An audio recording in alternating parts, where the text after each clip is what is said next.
اعوذ باللہ من الشیطان الرجیم بسم اللہ الرحمن الرحیم من کان عدوا للہ وملائکتہ ورسلہ، اور تم تو وہ لوگ ہو جو اللہ سے دشمنی کر لیتے ہو، اس کے فرشتوں سے اور اس کے پیغمبروں سے۔ پچھلی آیت میں اللہ تبارک و تعالی نے بتایا تھا کہ جبرائیل علیہ السلام سے دشمنی کی بات کر رہے ہو اور میکائیل علیہ السلام سے دوستی کی بات کر رہے ہو۔ ایک یہودی نے جب نبی کے صلی اللہ علیہ وسلم کویسچن کیے اور اس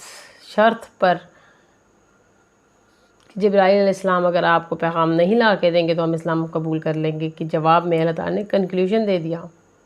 کہ تمہیں صرف جبرائیل سے نہیں پرابلم، تم جبرائیل اور میکائیل دونوں کے دشمن ہو، بلکہ تم پیغمبروں کے بھی دشمن ہو، کیونکہ میں اپنا پیغام ان فرشتوں کے ذریعے سے اپنے پیغمبروں تک بھیجتا ہوں، تو تم تو میرے بھی دشمن ہو۔ تو اللہ تعالیٰ کا ایسے کافروں سے کوئی تعلق نہیں ہے، تو یہودیوں کے ساتھ اعلان دشمنی فرما دیا اللہ تعالیٰ نے اس آیت میں۔ السلام علیکم ورحمۃ اللہ وبرکاتہ۔